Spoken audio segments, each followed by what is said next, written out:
ลิปนี้ตามหาญาติตามหาอันร้านแม่เฒ่าบ้านตะแล้ว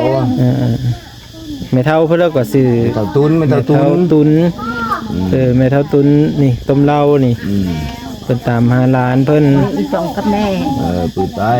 แม่มันหลายปีเลยเด้บ่เห็นข่าวจะตายจังยังแม่นเลยเพิ่นก็เลยจะเห็นลูกหลานคันว่าหลายตาเลยมันหลายเดือนหลายปีแหละคันมีชีวิตอยู่ก็จะกลับมาเนาะกลับมาแล้วเอ้ยกลับมาเฮอพี่เฮอน้องเห็นหน้าเห็นตาก่อนถึงกลับไปไหมนี่สอนหล่นตัวใส่หรือว่าตกอับตกการหรือว่ามีสั่งครอบสั่งครัวอยู่หันอยู่นี่มีเงินมีทองกลับมาบ่มาสิขายหน้าผากไว้ให้เนาะประตูเสือเลยเสือเลยหูเนาะมูมีปืนไปอีเห็นโคเวอยู่คนนี้แม่นสิว่าตาลายชินฮอดร้านแล้วไม่ใช่นี่เห็นนี่ได้เอาลุงจับเอาแนวอื่นใช่ป่ะมันมีจะก้ออยู่นั่น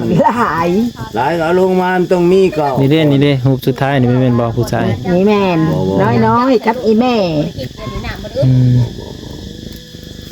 เดี๋ยวมันซ่อนแรงอยู่ในนี่ซ่อนอยู่แรงมันเป็น2ใบบ่หันมันซ่อนเข้ากันแต่อีนั่นว่าจุงแฮนแม่นี่แม่นจังชุมนั่นแล้วเบิ่งเอาลงมาเมื่อเด้เฮาบ่ลุงเพิ่นเบิ่งท่าเปล่าจนนั่นไม่ได้เงินหมดในกระเป๋านี่บ่ตัวเล็กครับลองกินกันเขียนหน่อยเขียนเห็นบ่ไม่เห็นช้ำเพิ่นสิไปหาเมื่อยแล้วสิไปหาใหม่บ่แม่นเนาะมันต่างเนาะเขาพูดนี่เขาก็สอนนานๆอยู่ว่าไงก็คือเอา2เบอร์เสื้อศพ1เนาะหินมันแท้อยู่นี่โอ้งามเลยแล้วหญิงเลยจะสู้คนน้อยก็ตัวยอมใจเขามาอยู่นี่ห้วยเบิ่งจักปีแล้วแต่เจ้ามาอยู่นี่ประมาณเขามาอยู่นี่4 ปีน้อยเนาะ4 ปี 5 ปีมันจะในนี้เพิ่นก็เป็นผู้บ่าวกำลังสอนบ่าวว่าอยากเอาเมียแหละไปงานไปเลยไปงานบ่มีบอกให้ได้ไปเชื่ออยู่ว่าโอ้หมอนจักตายแล้วไผก็บ่พอแล้วว่าเอาล่ะแต่ว่าบ่พอได้คนมันบ่ได้ออกไปไสเนาะแล้วก็ไม่ได้ติดต่อหมอนี่ก็20 ปีอยู่แต่ในสวนนั่นหยังมากกันนะฮะบ่ได้ออกไปไสอยู่แต่ในสวนน่ะเห็นงานก็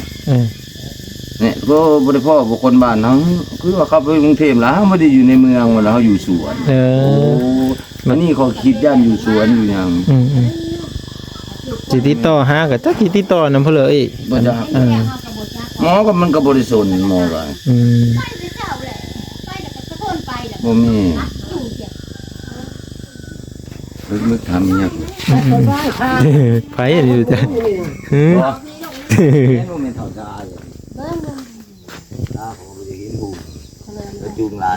ก็แม่นแล้วอันนี้แหละก็อีป้องอันนี้ก็บักลิงแบบว่าโอ้ยน้อยอีหลีนี่นี่เห็นรูปยังน้อยนี่ปีนเชือกล้องแล้วปีนเชือกล้องบักลิงบ่หรือบักแหล่บ่ลิงมันหน้าน้อยย้ายออกย้ายมาเด้อถอดแล้วว่าน่ะแม่ว่าน่ะ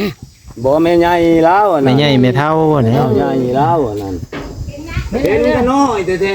ๆน้อยนี่เนาะนี่ก็น้อยอยู่เรือนนี่ก็มีบ่จ๊ะ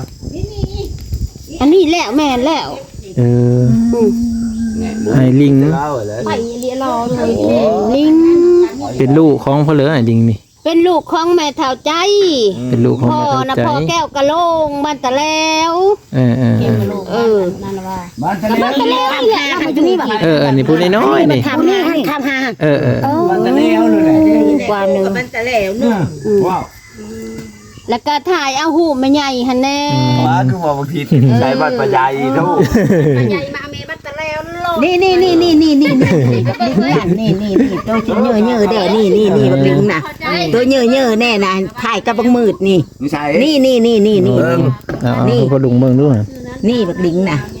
ถอดออกดูอย่างมืดถ่ายดึงได้เถอะเฮ้ย อ้าว ทอดทางข้างอะไรเอาถัดนี่ไปซื้อถัดตัวอังเลย พี่ปกติพี่ทางลุ่มพี่ น้องทางข้างพี่นี่ยึบ ตายต้องมืดบ่ อย่าย้ายได้นี่นุปูนองบ่น่ะ มันมืดกับนี่แหละ อันนี้ไหนมันยังน้อยอันนี้นะกับอีแม่นี่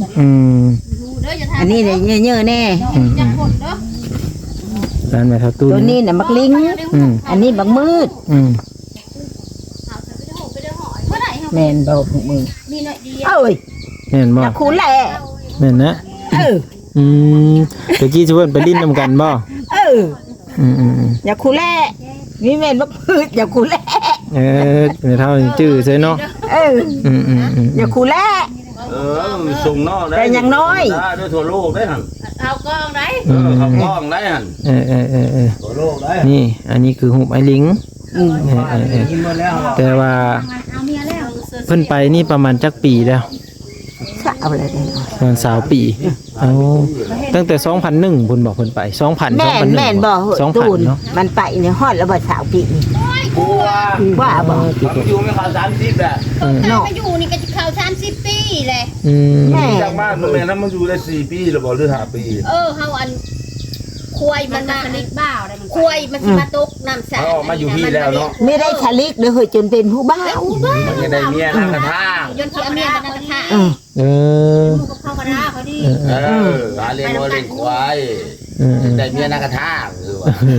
พ่อมาแต่งให้พ่อกับแม่น่ะมีแตงน่ะแม่ล่ะว่าเจ้าน่ะมาอยู่น่ะแม่นี่แม่สิแต่งเฮ้อ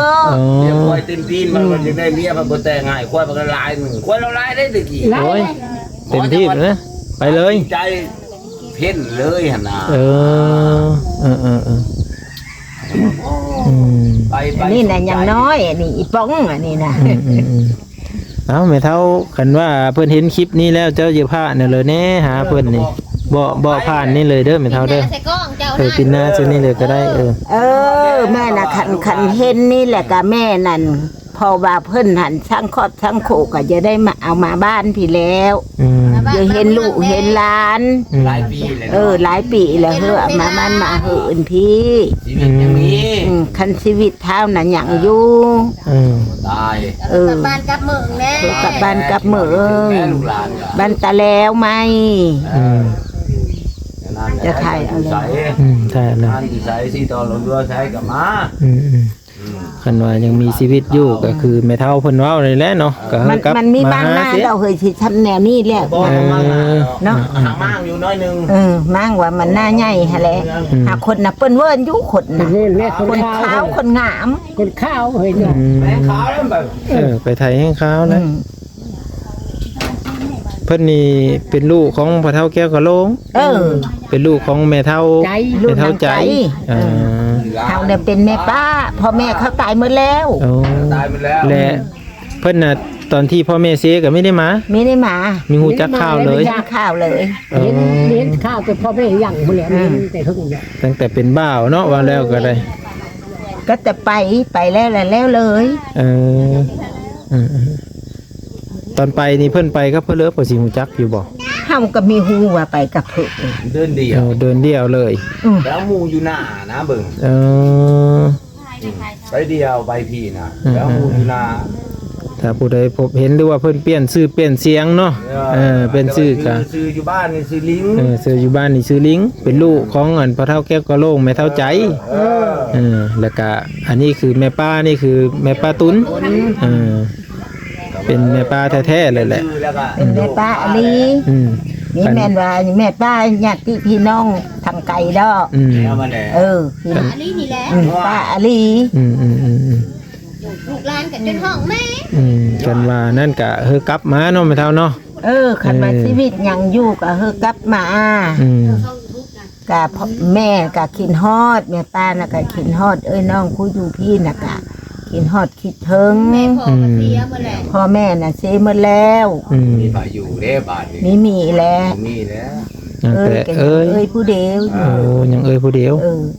การนั้นเขาก็หนีหมดไปสร้างครอบสร้างครัวมันเนาะครอบสร้างโขหมดแล้วอ มาก็มีอยู่คุณเขาก็บ่ค่อยเห็น ขันหยังก็มา เพิ่นนี่ได้ไอ้น้องจักคนบัดนี่ ไอ้น้องเพิ่นนะป้องลิงเล่สอนมัม โอ้บ่ ไอ้มัมนี่คือผู้สุดท้าย สุดท้าย ป้องหมดเท่านี้แหละ ไอ้น้องเพิ่นน่ะซ้ำนี้เด้อเนาะหรือว่าเจ้านายเพิ่นเห็นบ่เห็นคลิปวิดีโอนี้บ่ก็ส่งข่าวหาเพิ่นแหน่หรือว่าญาติพี่น้องอยู่ไกลก็ส่งข่าวมาหาเพิ่นแหน่เด้อแม่ป้านี่แหล้วเพิ่นก็เป็นโฮงลูกหลานนั่นแหละไปมีส่งข่าวโอ้โมลิ เนาะไปจนว่า หวาย30ปีวันนั้น อ้ายเพิ่นก็เอาบ่ บ่เอาแต่ฮู้เจ้าก็ได้ บ้า เอาผู้เลยเห็นก็ส่งข่าวมาหาเพิ่นประมาณนี้แหละ แล้วก็คิดอยู่มีแนวมีหื่นนะเฮ้ยเอ้ย คิดนำอยู่แล้วแม่นบ่ คิดเฮานะพื้นเฮาไม่ได้คิดเฮาคิดน้ำมันนี่ เป็นโฮงเนาะเอาง่ายๆก็คือเพราะว่าพ่อแม่ก็เสียหมดแล้ว แต่ว่า เฮานะคิดน้ำมันนี่ผู้อื่นเฮาก็ไม่คิด ได้จะน้อยสิเปิดเธอสัมภาษณ์ข้าวหาบ่หลายปีเลย ก็คือเพิ่นมีเห็นเลยเนาะแม่เฒ่าเนาะ ไม่เห็น โอ้ยเนาะแม่เฒ่าก็ได้แต่เป็นโฮงเป็นใหญ่เนาะแต่ว่า แต่ก็เป็น มีสามารถติดต่อเพิ่นได้เพิ่นไปทำอิฐเลยก็เลยมีเห็นมีได้ติดต่อมาเลย ไม่ได้ติดต่อเนิ่งมาเลย ยังดีแต่ว่ามีชื่อแล้วก็มีรูปเพิ่นทุกคนเลยไปที่เห็นหรือว่าพี่น้องอยู่ประเทศไทยก็แชร์บอกกันเนาะและป้าบ้างก็จะนำข่าวนั้นมาให้เพิ่นอีกในวิดีโอต่อไปวิดีโอนี้ก็ขอจบคลิปไว้เพียงซ้ำนี้ก็ขอบคุณขอบคุณขอมกขอบใจหลายๆที่มารับชมเบิ่งแม่ป้าแม่เฒ่านี้เนาะเพิ่นตามหาร้านเนาะแต่ว่าไปหูจักหรือว่าแบบพอสิฮู้ข่าวๆแน่ก็แชร์บอกกันเด้อพี่น้องเด้อเป็นกำลังใจให้กันแล้วก็ให้เพิ่นเห็นร้านเพิ่นไว้ซะแม่เฒ่าเอ้ยสิได้อำลาพาจากเด้อแม่เฒ่าเด้ออยู่ดีมีแฮงเนาะ ได้ลูกได้เมียได้หมาแล้ว ให้กลับมาซะเนาะ เอากลับมา มาอยู่บ้านอยู่ช่องเอาเนาะ อยู่ช่องเฮา มาเยี่ยมมายามซื่อๆก็ได้คันว่ามีอยู่ก็ได้เพิ่นก็กินฮอดนี่แหละหมดบ้านหมดเมืองก็โอ้อยากฮู้อยากรู้จักอะไรเนาะไปอยู่เสือบัดนี้เนาะหลายพาลาปี20-30 ปีเขาก็กินฮอดได้แถวบ้านเฮาก็ได้ทุกคนได้สิได้จบไปเพียงซ้ำนี้เนาะโดย